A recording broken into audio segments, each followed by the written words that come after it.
ladies and gentlemen, welcome to another episode of the Irrational Confidence Podcast. We're talking college football, and it's week number 3. We're barreling along to conference play. It's going to start this week. A couple of big-time matchups and some big-time conferences. But the man who is big-time by riding a porpoise through the Everglades while hunting Burmese pythons, my co-host, Fresh. Fresh, how you doing? Perhaps that's a legendary story, but for another time, another place. I'm doing great.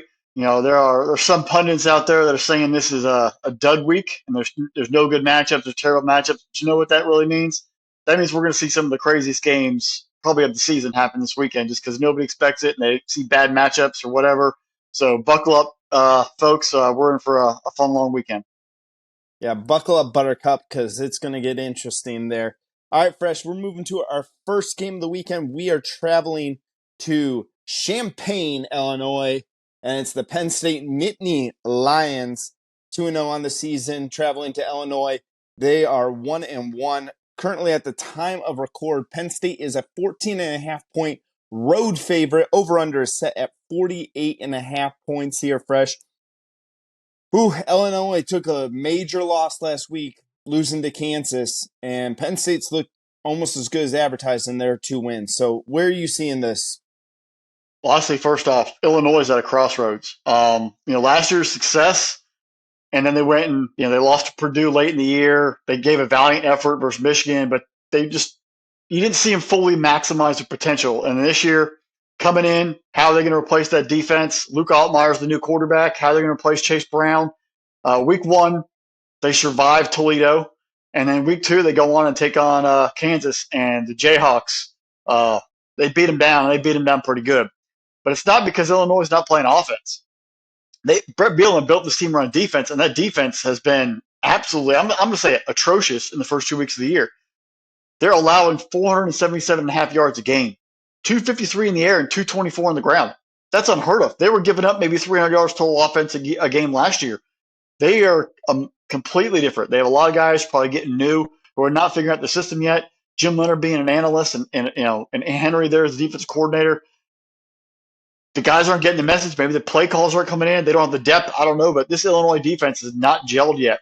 And if they are not on their P's and Q's on Saturday afternoon, Penn State and Drew Allar and that running back combination will destroy them and make a major statement and put them at 1-2 with a lot of season ahead of them and not looking too pretty. So this is a crossroads for Illinois.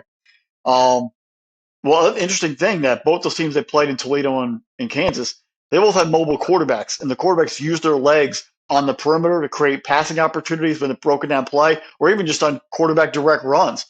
How does Penn State manipulate that? Because that was a definite item there with Toledo and Kansas, where they took advantage of their athletes at quarterback who are already good passers, but used their dual threat capabilities to really dominate and put the Illinois defense on their heels and run away from Jazon Newton.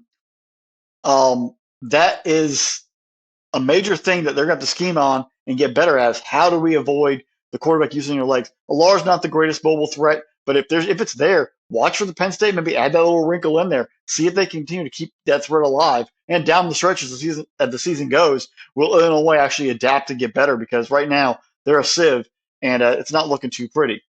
On the other side of the ball for Illinois, Luke Altmaier is supposed to be the savior at quarterback. Paddock, I believe, came up from Ball State. If Altmaier struggles this week, Paddock be coming in there, might give him a chance to start because, again, you can't let the season get out of control early on. Altmaier, right now, 3 touchdowns, 3 interceptions, inconsistent with the passing game. They haven't seen that explosive part, and obviously the running game is definitely missing Chase Brown in the backfield. So this is that come-to-Jesus moment, if you will, that crossroads game for Illinois. Where's the season going to go? If you go 1-2, this can start spiraling out of control because they haven't played Iowa yet. They haven't played Wisconsin. There's a lot more teams on the schedule for them they're going to face.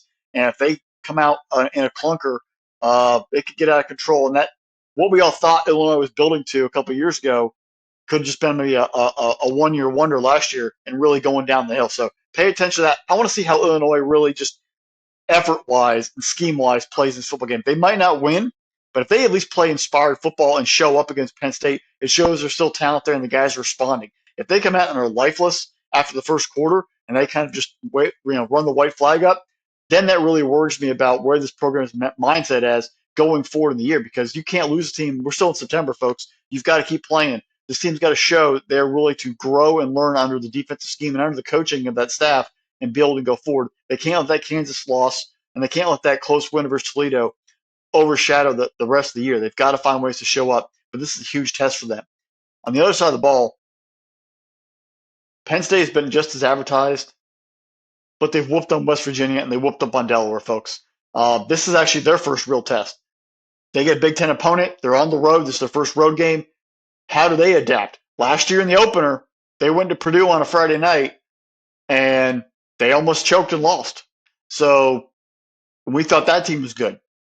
How does this team adapt on the road and stay focused, getting all the accolades they've been getting about how great they are defensively, how great they are offensively, how many weapons they have? They've got to maintain their focus on one game at a time, because this pales in comparison to the trip to Columbus and playing the Wolverines later on in the year. They've got to remain focused one game at a time, because they're a playoff contender, but they can't lose to Illinois and in Champaign, because I don't care if you beat Penn State. I mean, if Penn State beats Ohio State or Michigan, that one loss at Illinois could overshadow it. You've got to stay focused. You've got to come out and dominate, win the football game on Saturday, and move to the next week. It's going to be a line of scrimmage game for both teams. Which defensive line can show up and take advantage of that, and which offense can be smart and not turn the football over. Looking at it, the Nittany Lions are favored by 14.5. I think they win by 17.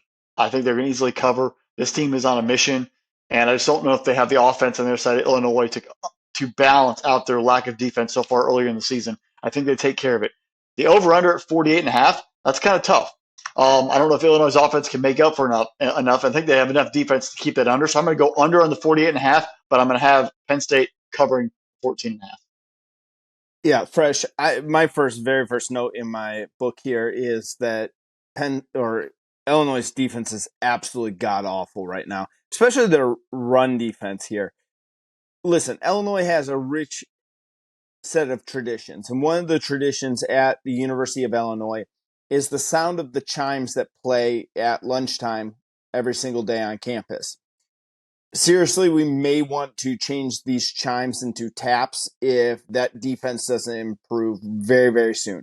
Like, this will be a funeral march for Illinois in Champaign if that defense doesn't get better. Brett Bielema, this one is on you. Okay? You cannot allow 224 yards of rush offense to Toledo and Kansas. Kansas absolutely eviscerated your run defense. I know you're in Lawrence. I know you're on the road, but defense is supposed to travel. Kansas had 262 yards of rushing. They have Kansas has a pretty good offensive line. They have a decent running back. No knock on them. There's talent over there in Lawrence. We both think very highly of the Jayhawks this year and what they're doing over there.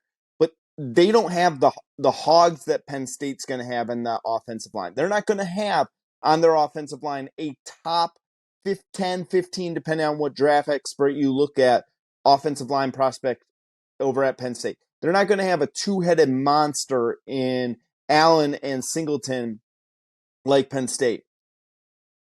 Drew LR is going to have all day to throw, because either one of two things is going to happen. Either Illinois is going to load up the box, they're going to put 8 in the box and try to completely sell out to stop the run and allow all of their guys to be out on an island in single coverage, or you're not going to do that, and you're going to allow Penn State to just gash you on the ground, and they're going to run the ball 40 to 50 times just like Kansas did last week. Bielema, the tape is out on your squad right now. And until you make massive changes, this is going to be absolutely destructive to you.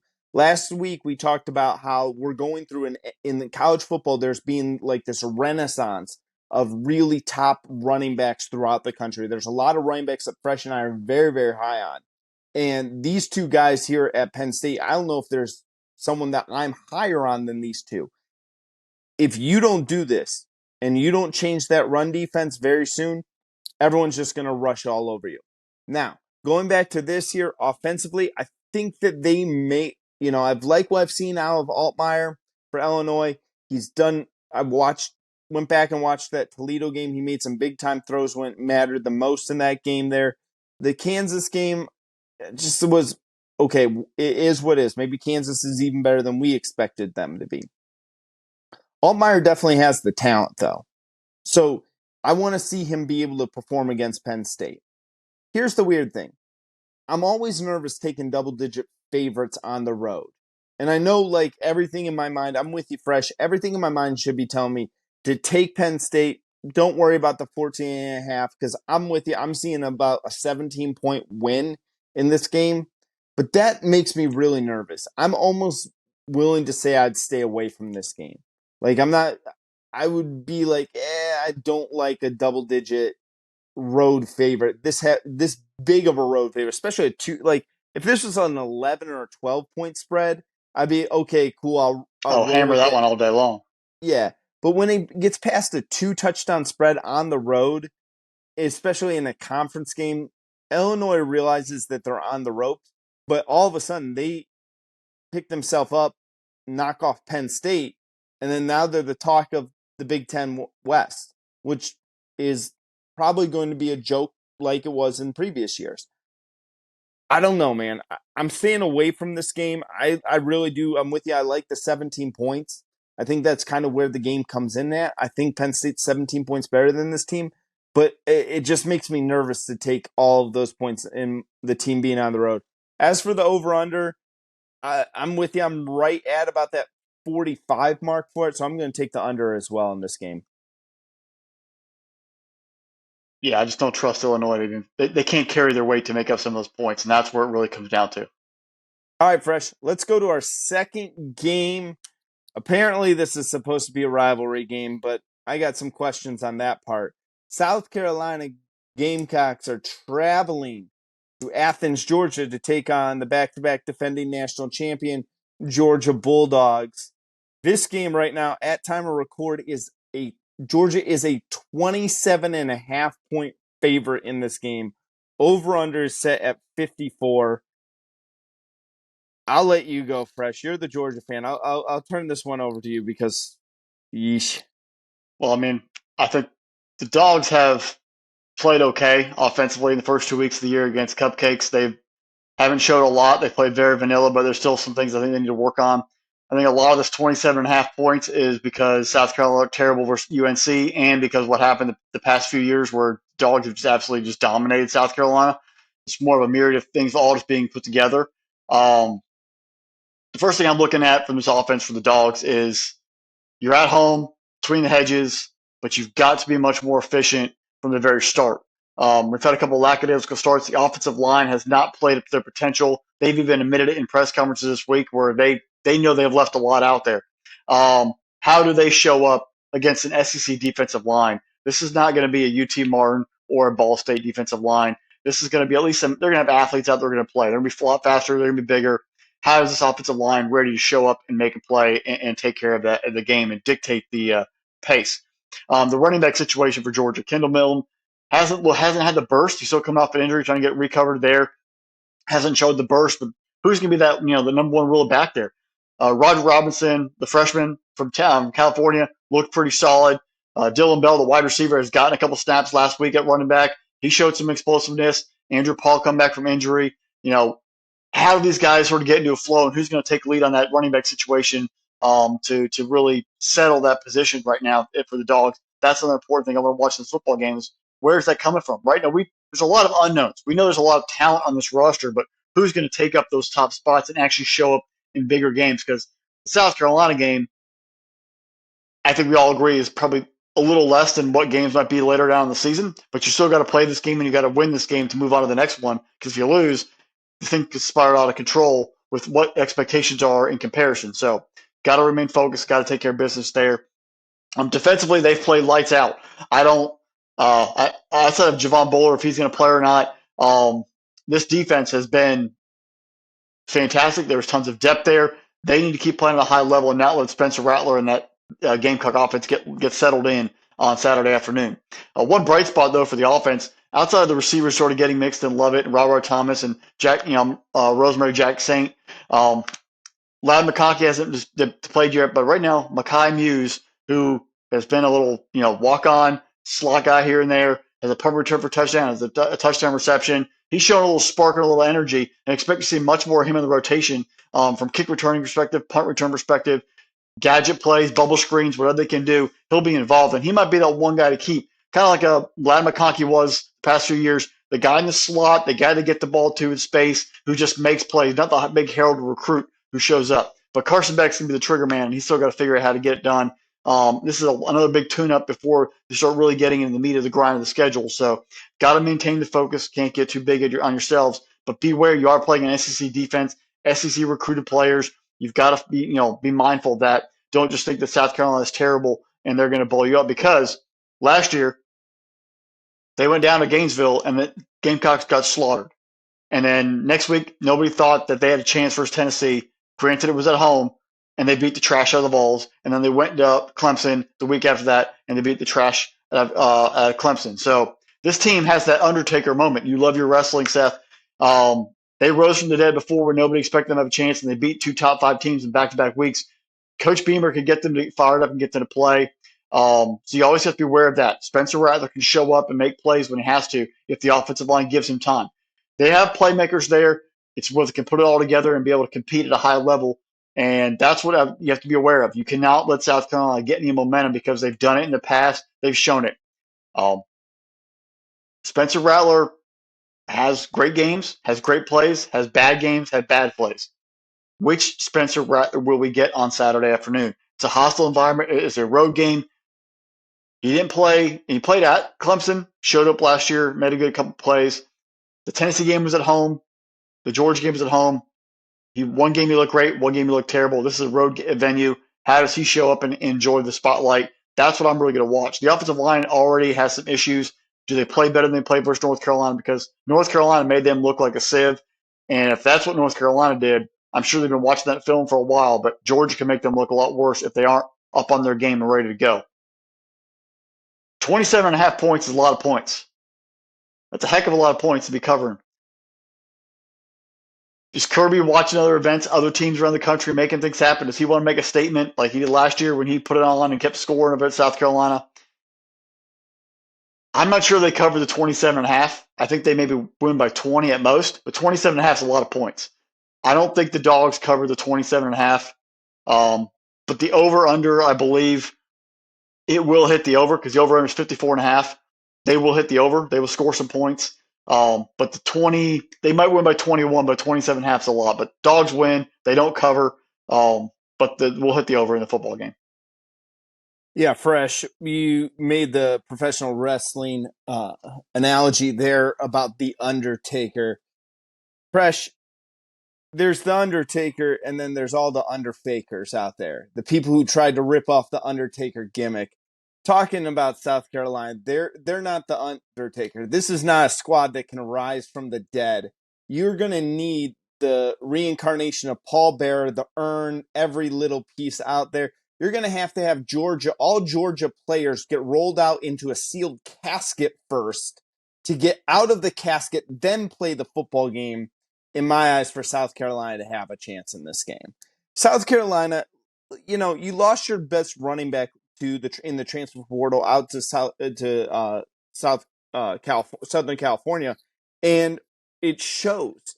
Spencer Rattler, yeah, you're playing all right. He's got almost 700 yards passing right now, but their leading rusher is averaging 2.6 yards a carry in a team against North Carolina, good team with North Carolina, but you're averaging 2.6 yards a carry after playing Furman. You played Furman. Okay?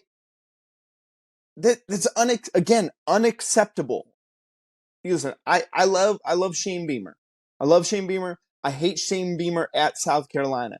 If it takes Georgia just absolutely destroying South Carolina to get Shane Beamer fired so he can go back to Virginia Tech for me, I'm all for it. I don't even care. Put a hell in the cell around Athens, Georgia. Put it around the hedges so no one gets in, no one gets out. Someone will come in, rip the door off. Flames will go up. We'll get a bloody mess. Someone will go off the top of the cell. Spencer Rattler Georgia might throw him off the top of the cell. They gave up 8 sacks to North Carolina. Now, North Carolina's defense has definitely improved this year, but if Georgia is going to pin their ears back and force South Carolina to block maybe 5, 6, 7 guys in a rush there, Spencer Rattler is going to be taking some hits all day, every day, and multiple times on Saturday afternoon. The only thing I have a question with is I need to see a better first quarter out of Georgia. Georgia's put teams away very nicely. Again, yeah, we can talk about the level of competition. UT Martin of Chattanooga or whoever the hell it was. And then Ball State. Yeah, okay, those don't really scream like, I mean, I like Ball State because of action, but the other one, yeah. I need to see Georgia really put the boots to someone in the first quarter. I think they're going to. I think Kirby understands that you can't have slow starts. And sooner or later, this happens with a lot of teams. If even as you're playing lesser competition, if you continuously have slow starts, sooner or later it's going to come back and bite you. Sooner or later, you're going to pay for that slow start. You're going to be playing behind the 8 ball all day afternoon. And then you can't catch up and you're losing a game you're not supposed to lose there. I think Georgia knows that, and I'm fully expecting Georgia to use every ounce of every weapon they have, every steel chair in there, every table, I don't know, whatever offensive weapons they have, and just run the score up in the first and second quarter against South Carolina. They need to do that. They need to show and make the argument that they're really going to look like the same two teams, because Georgia's got one little curse that's kind of happening to them and it's the same thing that happens with teams that when they win a national title, they're always going to be compared to the championship teams. It's what it happens to Alabama every single year. It's what's happened to Ohio State. It's what happened to Clemson. It's what happened to LSU. Every single team is going to always be compared previously to those championship teams. I'm telling you, there's going to be critics out there going, well, if Stetson Bennett was here, or if we still had this offense and we didn't have to make the switch at offense coordinator, those questions start to creep into the conversation. Not that it's really going to impact the team a whole lot, but all of a sudden it just creates a weird, different type of culture that is not what the direction Kirby Smart's moving in. 27.5 doesn't scare me in this one. Fresh, I think Georgia's going to roll big time against South Carolina. I think they're going to get moving very, very quickly. I think Undertaker's going to come in, clean house there. But again, I think you're also playing the jobbers from the Ohio Valley Wrestling organization and not, he's not going up against his brother Kane in this match here. So, Do you know the last team to beat Georgia at home? I have no clue. South Carolina in 2019. You know who the head coach was? Right. Who's that? Will Muschamp, who's on staff at Georgia. Right. And Like that right there just tells me that Kirby remembers it. He even talked about it at his press conference. But I think that's a selling point and a motivational point for your own team. Of this team will not be the team that beat us last time and beat us again. Like this is going to be a mission focus. yeah, and I don't know how many professional wrestling references I just dropped in a single game preview. All right, Fresh. Let's move to our third game. And this is, again, another one that is, ooh, boy, howdy. Washington, the Huskies traveling to Michigan State. Both teams are 2-0. Washington is a 16-point road favorite. Again, another big-time road favorite here. Over-under is set at 57.5. Spoiler alert, I'm taking the over in this game. But, Fresh, there's a lot of turmoil with Mel Tucker. Is he fired? Is he not fired? Is he suspended? What went on? What was consensual? We're not going to dive into any of that nonsense there because we're here to talk about football.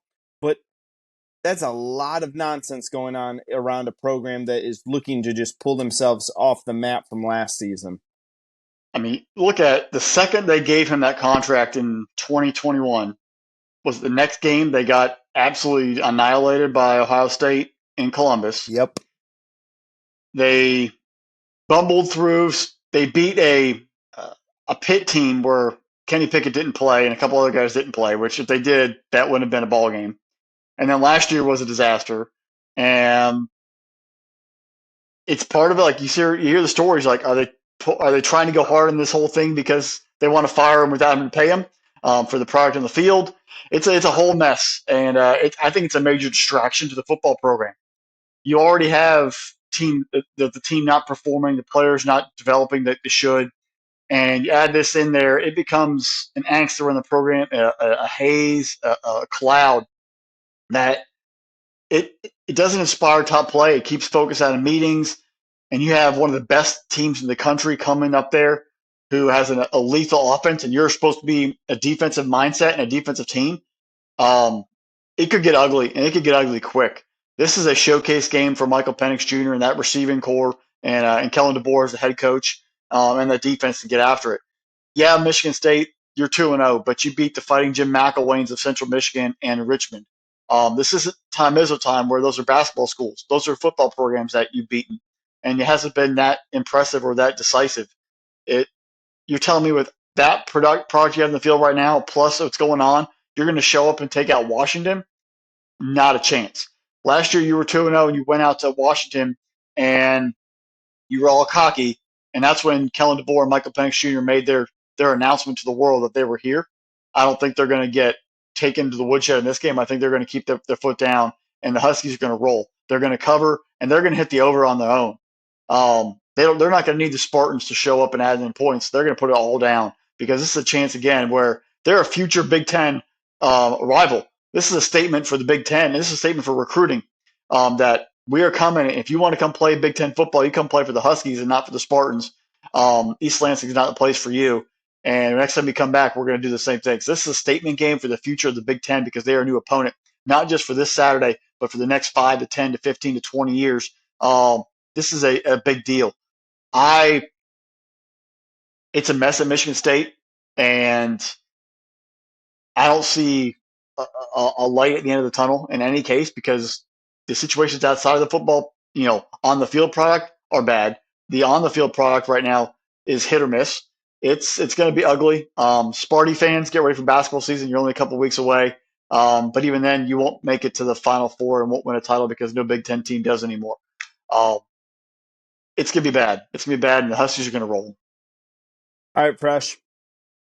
Washington has 5 wide receivers and 4 tight ends that have caught passes this season. They got nine players who are natural pass catchers. Out of those 9 players, how many of them are averaging less than 10 yards a catch? 0. Only 1. And it's Quentin Moore, who has 1 catch for 8 yards on the season. Everyone else every main target in that offense is averaging over 10 yards a catch in that. That's insane right now. That all of these guys, and what they're doing is throwing the ball downfield and just making you continuously press up against them.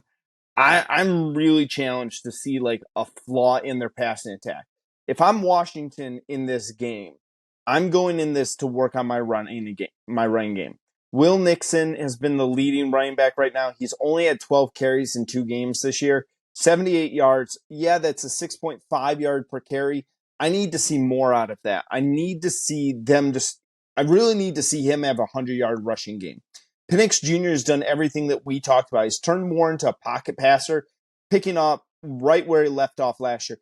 He's still my Heisman vote. Like, dude's got 8 touchdowns, 1 interception on the year. He's only taken a single sack. He's completing 73% of his passes, and he's closing on 900 yards passing in 2 games. Grant, yes, I know Washington hasn't played anybody really that great. But going against Michigan State, this is a legit test, I guess, because Michigan State is 2-0. And Michigan State, with all of their issues, they do have 10 sacks on the year. So they could get some pressure on Penix, especially without that running game. If you know that they're not a threat, you can blitz them. But that's going to put the secondary, and a secondary that is really kind of piecemealed together from last year, kind of out on an island there. So that scares me a little bit. A name to watch, and I hope that this kid continues to improve, continues to get better, because he could definitely be someone that we talk about either this year or next year. Could be a real exciting name, is Nathan Carter for the Spartans. I really like this kid as running back. He reminds me a little bit of Kenneth Walker III. This kid is a tough runner. He's power runner on this one. He's got 224 yards rushing already. And the kid's only 5'10", 200 pounds, but he just runs with that kind of different toughness that we see from running backs, especially what we would expect for a Michigan State running back there as well. I think if Michigan State could shut out all the noise, if they shut out all the noise, all the nonsense, and kind of stayed to a traditional way, they could hang around for a couple of quarters with Washington. I think Washington's got way too high-powered of an offense to keep up with them. But I could see this game being tight at halftime. I could see it being a touchdown game at halftime. I'm with you, Fresh. I'm hammering the over in this game, that 57.5 points right there. Washington's averaging 50 points a game themselves. I mean, and Michigan State's at home. If Washington goes into East Lansing and just completely boat races the Spartans and shuts them out and wins like 50-0, then not only Mel Tucker should be fired, but like the whole coaching staff should be fired. Like, just shut down the program there now. I don't think that's going to happen. I like Washington, the points in this game. I'm high on the Huskies this year. I'm riding that one. But I really do. I would be hammering the over in this game. Like, that 57.5 doesn't scare me one bit. I know that is a lot of points, but realistically, I think that that's a great number that you could really hit the over very easily. I wouldn't be shocked if they hit that over in the third quarter of this game as well. Oh, yeah, this could be even a backups getting the whole fourth quarter action. Right. Washington's got to have a better pass rush, though.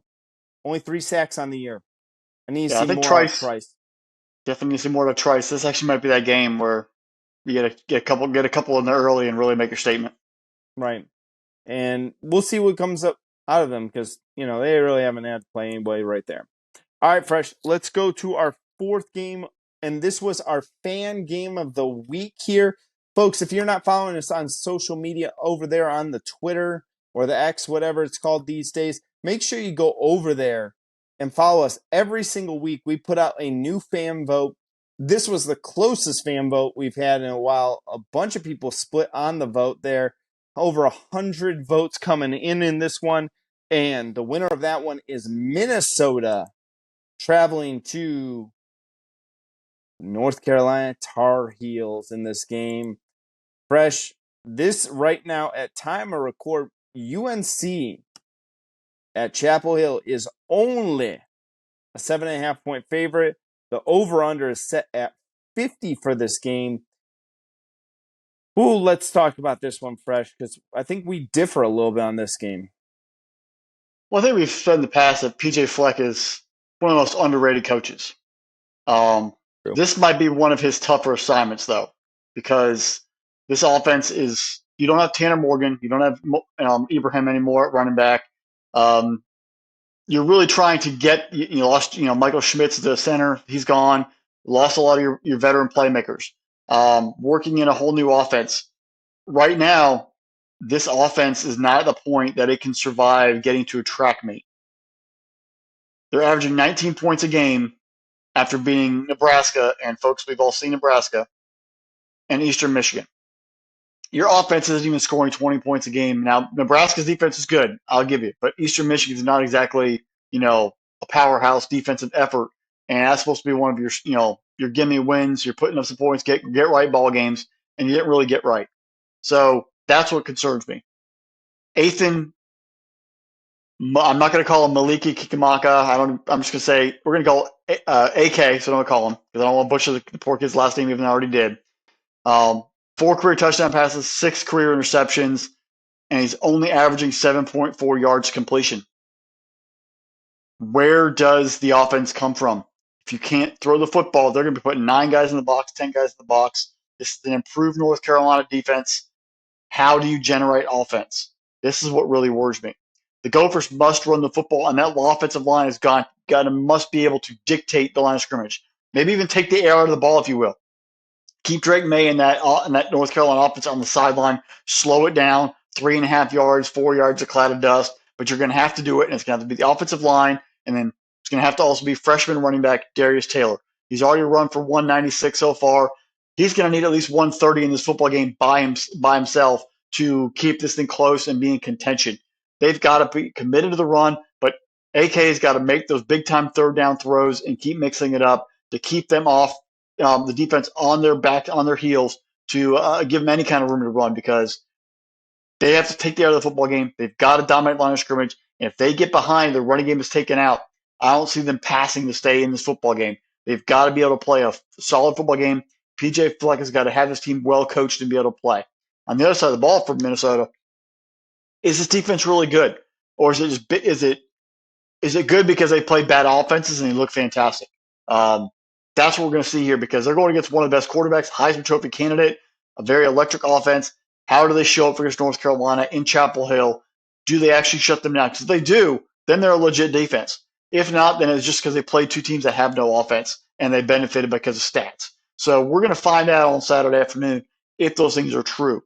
On the other side, North Carolina, they're playing very spirited right now for Tez Walker. They are. You've seen all through social media, the kid should be playing, should be approved to play by the NCAA, but he's not. They have a rallying cry. This gives them extra juice if they're flat. It probably gave them extra juice when they were going back to overtime versus App State again. That motivation to keep playing and keep winning. I don't want to get into the whole App State thing. Back-to-back years, you go to overtime. It blows my mind. It's kind of eerie, but the defense has been improved. They've shown some better play. Can they come in here? Can they shut down Minnesota and they play for Tez at a high level and score? This is a chance to really showcase. You get a chance to beat a Big Ten team. It's a big branding thing, big recruiting element, but you've got to take care of business and stay focused. Don't get caught up in a slow football game where Minnesota brings you to their level. You've got to dictate the pace. You're the team at home. Make it a hostile environment. Put the pressure on the Golden Gophers. If you let them in the football game and you let them hang around, it's a 13-10. It's a 16-13 football game. That's bigger issues for you because you got bigger games coming down the road against the ACC. And if you can't handle Minnesota thoroughly, maybe you guys are paper champions. Maybe you guys are a little overhyped. You haven't got it down. This is a prove-it game especially after the way you took care of South Carolina. This is a prove-it game for North Carolina. That wasn't a fluke. You come in here and you dictate. So I want to see from North Carolina. I want to see from the offense. I want to see from the defense to shut it down and dominate a football game. And PJ Fleck, how good is your coaching? How good is the depth of your football team? You mentioned 7.5. I think North Carolina covers that going away. I think they win by double digits. The over-under at 50, that I'm going to take the under because Minnesota's got the score, and I don't think they're going to have the offensive firepower to score.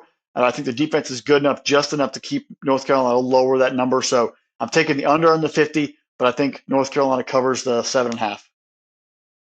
Yeah, here, Fresh, I'm going to go Kalekamanis, hopefully is how you pronounce his last name. I'll give it a shot. It's the interesting thing with Minnesota to me is that the fact that PJ Fleck's team normally was a run the football, hammer the rock. They're still doing that.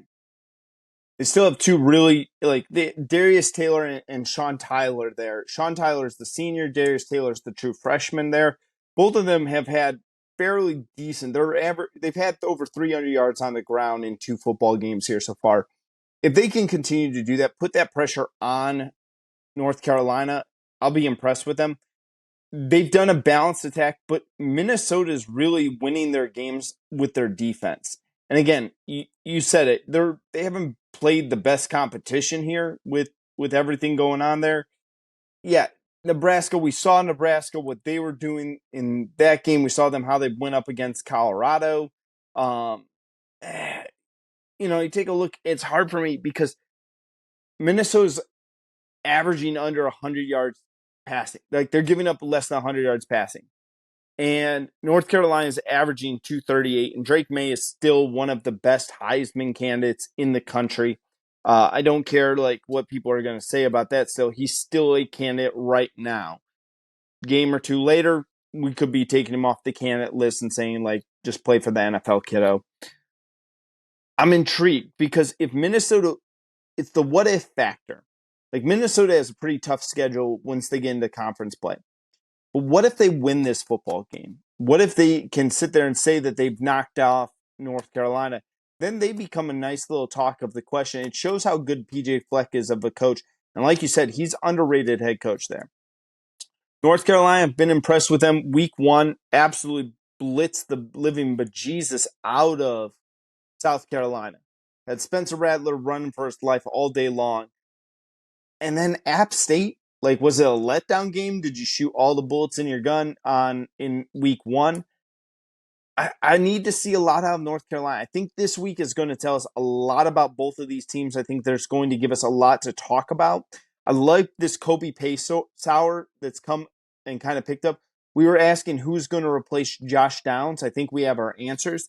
Kid's got 15 catches on the year already, 139 yards, a touchdown. It looks like he's becoming Drake May's favorite target.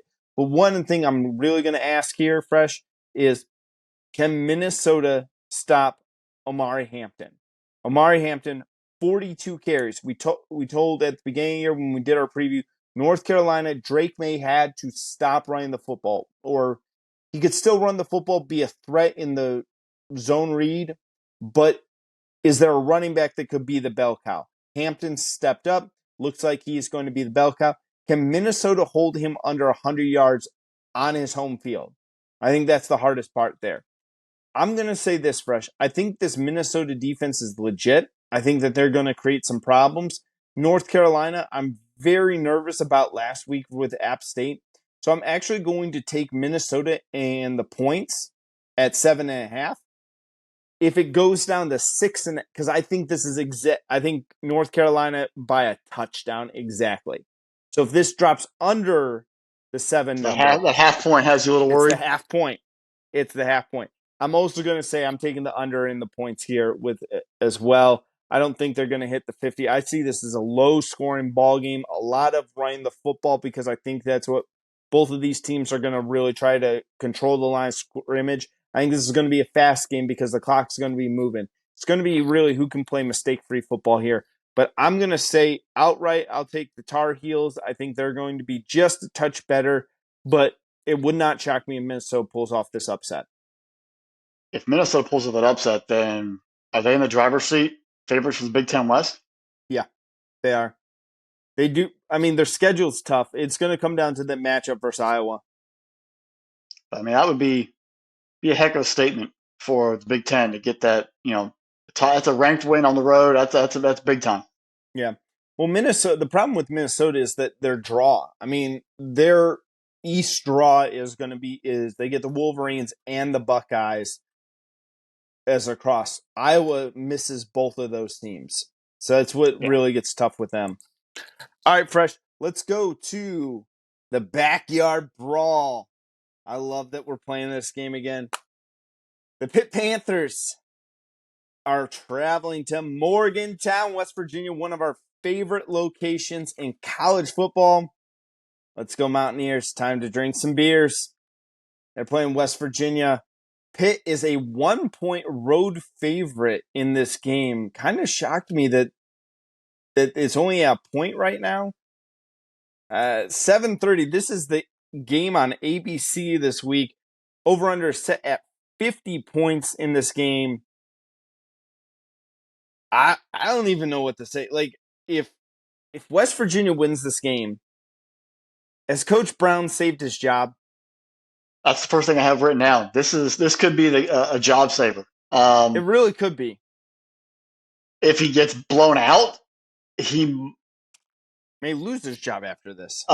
He might go see the pink slip in his office, or not even make it that far. Like that's how important this game is for these two schools.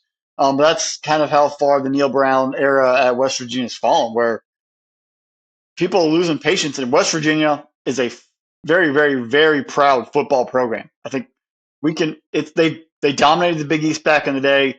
They are a great fan base. They love their football. They love their college sports. They're avid basketball fans too. At them seeing them fall so far out of it, being in the Big 12 is already sort of weird, where they're more of a Big 10 ACC territory. and very distant. They don't have that fan connection with anyone else in the Big 12. It kind of took them off the football landscape, and I think they're still waiting to become that resurgent moment of getting back to it. So this could be that hinge game from that perspective. But when I started looking at it, I started actually looking at Pitt because Phil Jurkovec, who was brought in from BC, reunited with his offensive coordinator, supposed to have this coming off the injury last year, get himself back offensively to going, and he's had a rough start. Only 393 in 2 games passing.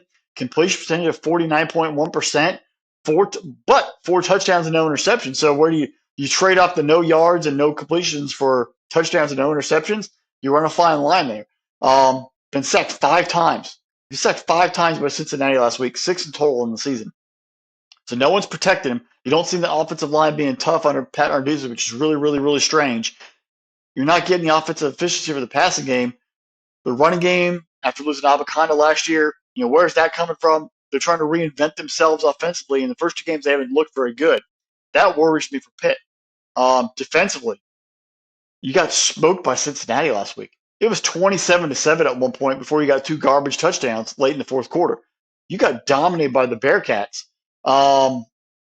Where is his toughness? Where is his defense? A lot of issues right there for Pitt in the first 2 weeks that have got to be fixed before you make the trip to Morgantown, because you're playing a desperate Mountaineers football team who is going to pull out all the stops in a rivalry game. Because last year's opener, it was close. It was close until the late in the fourth quarter where Pitt pulled away. You have a very angry team who's mad they lost that football game. It's a rivalry game. They are dangerous. They are desperate. You come in sleepwalking, you're going to get beat, and they're going to be burning couches all over Morgantown in celebration. You've got to be focused. This is a big environment for Jurkovec and that team to sort of put aside all the noise, get stuff cleaned up, and get it cleaned up quick, because Saturday night could be rough, and it could be really, really bad for Pitt, and that could actually put them on a spiral path out of control. If the ACC is looking pretty good down there in Tallahassee, Miami's flashed, North Carolina's flashing. We thought Pitt could contend, but if you lose this one, even though it's not a conference game, where do the whispers start coming in? The lack of offense, the lack of toughness starts breeding through. Will that become a problem down the stretch? So a big, big game for Pitt and Pat Narduzzi. Can they button down the hatches, and can they get it done on the road? Pitt also allowed 216 yards rushing, and they only ran for 83 last week for Cincinnati. The Bearcats. This is a pride thing for Pat Narduzzi's defense. Where do you get these guys when you put your best 11 on the field and get it squared away? A lot of questions are to be answered for the Pitt Panthers. Will this game be the one they answer them and get themselves right of the ship and put themselves back on the right way? Or does it become a part where maybe it becomes, a 6-6, 7-5 a year because you just don't have the guys. The guys aren't really coached up, or the guys just aren't in the right spots to play. Big questions for this football game.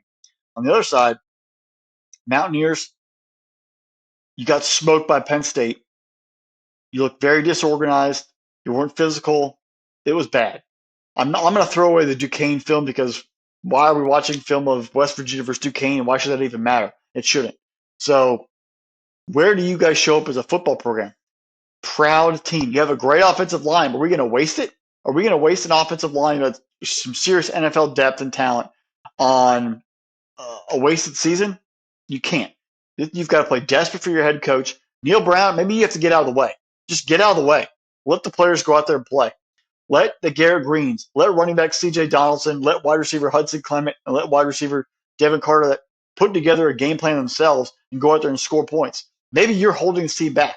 Maybe you need to be more of a manager and a CEO type, and let the other guys do what they have to do to win, because your butt's on the line too. If you lose, the fire can't get much hotter at this point. And this game, if you win it, like we said at the beginning, it could save your job. If you lose it, you might be on the way out before the game is even over. So what team shows up? What team is more desperate? What team is more motivated? What team is more physical in this backyard brawl will win on Saturday night? I hate to go against Pat Narduzzi. I really, really do. But I think the Mountaineers are going to find a way to get the upset. They're going to take care of business. It might be just a one win for Neil Brown in the season that really matters, but the Mountaineers will drink beers, country roads all night long. They are going to get revenge for last year. They're going to pull off the upset. Big, big win for West Virginia Mountaineers on Saturday night. Oh boy, howdy, fresh. We'll take a look at this. I'm shocked Jerkovic has been so inaccurate for the season. Less than 50% on his completion percentage really shocked me when I started diving into this game. He went 10 for 32 against Cincinnati, but had three of those passes were a touchdown pass. So I guess there's that, that's going for you. Garrett Greens looked great for West Virginia. I mean, and yeah, you take that Penn State loss you take both of their games kind of out. Like, it's two extremes. Do I think they have the talent to compete with Penn State? No. Do I think that they're going to be 10 times better than Duquesne or whatever it is? No. I think they're going to be 10 times better than that program. I think this is the first even matchup. I think Vegas sees that with 1 point spread in this game. Pitt's defense has allowed 216 yards rushing on the season already. I need to see CJ Downson kind of run and attack that defense. But again, if I'm looking at Pitt, you got to help Jerkovic out. Dylan Carter has done almost nothing. He's been the starting running back for the Panthers, and he's done almost nothing. He's been kind of like a ghost of a running back here. And he's got to step up if they want to see Pitt win this football game. I'm with you there, Fresh. I think West Virginia is going to be tasting the moonshine. I think that there's going to be teardrops in their eyes, and they're taking country roads all the way home to a victory in this game. I'm big time on this one. I really think we're going to see Neil Brown get his job saved. And there's this interesting true freshman, Hudson Clement. Five catches for 177 yards and 3 touchdowns. Kid's a big play wide receiver. I know he's a freshman. It's getting excited about a guy who did that against Duquesne. As I'm not going to say that university right once this show. But anyways. It's French. You'll get it. Yeah, je parle un peu français. But we sit there and look at these young kids who are going to be coming up into college football. And this is a kid to kind of keep your eye on him. I'm curious, if he continues to do what he's doing in some of these games, does he stay at West Virginia? Does he hit the portal, kind of transfer to a bigger name school? Kind of something similar that we saw happen to Pitt with Jordan Addison. Jordan Addison balled out at Pitt and then took his talents over to the West Coast and balled out with Caleb Williams. I'm interested on that kid. I'm going to be interested to watch his career. I got West Virginia. I think this is going to be a great game to watch because I think that these are two very evenly matched teams. And is this going to be a showcase of a bunch of first-round NFL talent in the skill positions? No. I think this is going to be a game where you just see really good football, two evenly matched teams going back and forth. I think this game is going to come down to the end. Give me the home field advantage. West Virginia fans are some of the best out there. Again, them and Virginia Tech are the two programs I just want to see good things happen for the fan bases. So I got West Virginia winning this game. That 50 number, that's a little nerve-wracking for me to take. I'm going to say the under in that just because neither offense have proved it yet. I'm taking the over. I just think the defenses are going to be a little lackluster. There's going to be tons of points in a rivalry game. All right, Fresh. Let's go to our game of the week in week number 3. It's going to be happening down in the swamp of Florida. The Tennessee Volunteers traveling to Gainesville, Florida. Oh, man, Fresh. Well, Graham Mertz is still the quarterback of Florida. Graham Mertz is still the quarterback. There's the problem right there. But, Fresh, I'll start with you. Where are you seeing the Gators first off, and Volunteers? This isn't really – it says it's a rivalry, but it's not really a rivalry. The Vols have only won in Gainesville twice since 1971. What year is it right now, Seth? The 2023? Yep. Okay, that's 51 seasons, folks. That's a long time. The Vols' last win in Gainesville was 2003. The Vols, in this entire series, I'm not going to call it a rivalry. The Vols won 13 of the first 15 in the series. That stopped in 1971. from 1971 on, the Gators have won 29 and lost 8. They have owned the series. Florida has absolutely dominated Tennessee. Tennessee has not won back-to-back games in this series since the 03-04 games. And before that, it was 70 and 71. Florida absolutely owns this matchup. Whether it's in Knoxville or it's in Gainesville, they absolutely dominate the Tennessee Volunteers. We've seen some terrible Gator teams beat mediocre Tennessee teams just because it's Florida, Tennessee. Peyton Manning never beat the Florida Gators, folks. Ever. This is not a rivalry. This is a series. The longest winning streak in this series, Florida won 11 straight between 05 and 2015. There's no reason why that should happen, but Florida had done it. That shows how desperate Tennessee fans are and the Vol Nation is to win football games, because these series streaks, they're not on the right side of. They are on the wrong side, and they've been on the wrong side for a long, long, long time. Last year was supposed to be this dominant Volunteer team, and they were really, really good. They were rolling Florida, but somehow the final score is 38-33. Anthony Richardson, that Florida offense, somehow put points up on the board, rallied around, made crazy things happen. And that's when, honestly, we should have thought, maybe these Volunteers aren't that great, because there's no reason that Florida should have come back in that football game. But that's what the series has done. Florida somehow hangs around and has ways to make it crazy and usually finds ways to win. But like you said, Graham Mertz is still the quarterback for the Florida Gators. If Florida is going to win this game on Saturday night, that defense is going to have to play lights out, absolutely perfect. Graham Mertz is going to have to throw one pass, and they're going to have to run the football all night long, control the clock, kill the clock, kill the ball. Do not let Joe Milton and that Volunteer offense on the field. But when instead of kicking field goals, they're going to have to score touchdowns. This is going to come on the running game. This is going to come on what this coaching staff at Florida actually knows what they're doing or not. If they understand football at one bit or all, they will know we have to run the ball, run the ball, run the ball. Our offensive line's got to be tough and physical. We've got to keep that Volunteer offense on the sideline, because Josh Heupel knows what this game means to Volunteer fans. He knows they haven't won 2 in a row in forever. He wants to put it on the Gators. And if you get any momentum, they're going to go all gas, no brakes, and they're going to embarrass that Florida football program. This is on that coaching staff and the players of Florida have some pride and show up on Saturday night, because the crowd will be loud early. How long will that crowd be loud? Will they leave? Will they hop back on the interstates on 75, head south, or head north, or head down the back country roads through, back to 95 and Jacksonville and Orlando early if you do not show up? I got a feeling the Vols have a little something for them. Joe Milton even said, I don't lose in the state of Florida.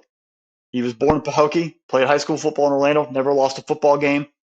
Obviously, started in the Orange Bowl. This is his first true road start, by the way. He started at Vanderbilt. I'm not calling that a road start. Everyone knows that's a 95% Volunteer fans for that kind of football game. This is his first road start.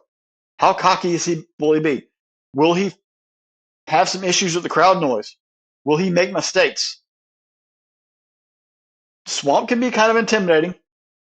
Will Joe Milton struggle on the road? If he doesn't and he comes out in place, maybe he's a legit quarterback. But that's the last thing I want to see is how does he handle on the road? Because you know what? This past weekend, the Volunteer offense looked a little sluggish. They did not come out firing all cylinders. They struggled. What will they do in the Swamp? They have the better athletes. They have the better offensive line. They have the better defense. They have the higher expectations. What will they do when they have to show up and make it count? I want to see what happens. Vols are favored by 6.5. You said you like the touchdown earlier in one of the previous games. I think the Vols win by 20. They absolutely blow out the Gators. Billy Napier is the seat gets hotter. The over-under is 59. I don't think the Vols score 59 points. But I think the over-under hits, because I think the Florida's going to score maybe like 17 to add to that total. But this is going to be a taken out of anger, taking out emotions, denting the demons kind of a football game for the Volunteers, and they're going to lay the wood to the Gators. And it's going to be ugly times in Gainesville, and they're not going to get any better anytime soon. Fresh. In Gainesville, the most famous musician out of Gainesville is who? Is Mr. Tom Petty. And Mr. Tom Petty, they like to sing "Won't Back Down" at all University of Florida games, but I think this is more of a running down a dream type of a game. Yeah, you're running down a dream that would never come to me. Working on a mystery, going wherever it leads, running down a dream, because it is a dream if Florida beats the Tennessee Volunteers in this game. They really have to show up, and they're going to need both of their running backs, Etienne and Johnson, to both have over 100 yards on the ground there. Jalen Wright is a dude, man. I know everyone's going to want to talk about Joe Milton, and Joe Milton can throw a football probably from here to the moon right now, but Jalen Wright is averaging 9.3 yards a carry. Dude's got 233 yards rushing on 25 carries. He hasn't found the end zone yet, which kind of shocked me and thought that was kind of weird a little bit. But I'm looking at Tennessee, and I've just been so impressed with what I've seen from them. Again, I thought that they would take a little more of a step back. Like when you lose someone like Hendon Hooker for the year, and we didn't really see like the greatest Tennessee team, and then when they had a month to prepare for Clemson, they looked pretty good. I think that this team is going to use this as a springboard game. I think this is going to be the game that they use to springboard themselves into the top 25. Yeah, Jalen Wright's going to be a beast for them. I think Jabari Small, they're running the football even better than they did last year. This has been a really nice surprise to see out of Tennessee is how well they've run the football. Joe Milton, though, I think that this is a game where he can really show off the cannon. Give me a couple of squirrel white touchdowns this weekend. I love that name, but it's going to be, Squirrels in the swamp. Yep, Squirrels and Brew McCoy, and then you take a look at Ramel over there on the outside as well. This is going to be one of those games where they're running into the end zone quite a bit there. I like Tennessee big in this game. One, because I have zero, and I mean zero, none, nil. And again, hit me up in the comments section. Go ahead and listen. Clip it and hit me up and tell me how wrong I am. I have zero faith in Graham Mertz. I've seen too much of him. I've seen him at Wisconsin. I've now seen him at Florida. You're not playing a joke of a team. When Graham Mertz goes up against, you're not playing McNeese State in a game here. You're playing the Tennessee Volunteers, a team that wants to have a shot, that they need to win this game in order for them to have a shot at being saying, okay, you know what, we want to be taken seriously when we get to the end of the season and play Georgia on November 18th. Yes, Tennessee, you have more games to get through, but that's what they're really looking forward to.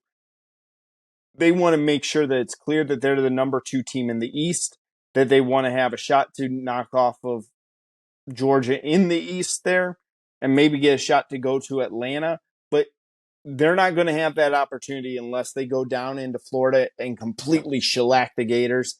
I think that this is going to be an interesting game. I don't know if they're going to win by 20. I like Tennessee by a touchdown. I actually think that this is a 34-24 game. I like a 10-point win out of the Volunteers. Although it'll be interesting. 59 points is a lot of points. And Florida struggled offensively at times is an understatement against Utah. I know that was a road game, and Utah has a pretty good defense, but I don't know. I don't know if that 59, because I think Tennessee is going to have to do a lot of work to get that 59 point. But again, give me the Volunteers big time. Joe Milton is going to have 4 touchdowns in this game. This is an exercise the demons kind of football game here, and there's no remorse. They will not take it easy on them. They're gonna make a statement, and they're gonna lay the wood to them. Hey, when do they play Tom Petty at Ben Hill? Between the third and fourth quarter, I believe. Okay. But there So might not be any fans around to hear right. that unless they're wearing orange and white. So Ben Hill holds just over 88,000 people. How many people are still in the stands to listen to Tom Petty? I mean, if you're a Gator fan in the comment section, you're going to say 88,000, but I'll give you. I'll say that probably 20,000 leave. I'll give you like 60 something. yeah. There'll be fans sitting around just because they're there all night anyway. They have nothing else better to do. But um, I'll say 20,000. A lot of the students will have definitely evacuated the stadium to go to extracurricular activities in the parking lot. Yeah, well, definitely. It's Gainesville on Saturday night. Come on. All right, Fresh. That's week number 3. Hey, folks, if you haven't already, hit that subscribe button for us. Subscribe to the channel and be notified every single time we drop a new video. We drop whole episodes, which you probably have listened to, or individual games. Don't want to listen to a game that's not your team or a game that doesn't interest you? That's fine. Skip it. But go in and take a look at the individual game episodes there that are on the channel. Hey, definitely check out our newest part of SpinnableSports.com. Our producer, Drew, who knew he had the face made for radio as well, he decided to do an NFL show. If you haven't checked that out already, he's got a much cooler background than Fresh and I right now. I got to do some work with this background here, but, I'm also lazy about that stuff. So make sure you go over and check out his NFL picks right now. Our producer, Drew's done a great job. A special thanks to him because without him, none of this is possible. Remember, the Irrational Confidence Podcast is part of Spinnable Sports, so make sure you're going to SpinnableSports.com. Yep, that is SpinnableSports.com. Like, subscribe wherever you get your podcast from, whether it's Apple, Spotify, guys, I don't know them all, but like, subscribe, leave us those 5-star reviews because Fresh and I, we're those 5-star prospects. Interact with us on social media. And that's all I got right now here, Fresh. We've had wrestling references. We've had musical references. Heck, week number 4. Who knows what type of references I'll be pulling out of my butt because it's There'll an be, there'll be, interesting week number 4. there'll be fireworks in week 4 for sure. I'm not pulling With that, fireworks out of my butt. thank God. That's a fire hazard for the house. We don't need Yep. that at all. Not that But methane. week 3 is going to be interesting. I think there's going to be some fireworks here, but nothing compared to week 4 on the schedule slate that we look at it right now. But with that, folks, enjoy college football because sadly enough, after week 3, we're actually 3 weeks through our season, and teams might have played a quarter of their schedule. So it's tough to think about, but enjoy every game, enjoy every moment, and keep tuning into us. We love bringing this to you, and we want the interactions. And leave the comments. Tell us how wrong we are. Tell us how right we are. We enjoy it either way. And with that, bye, y'all.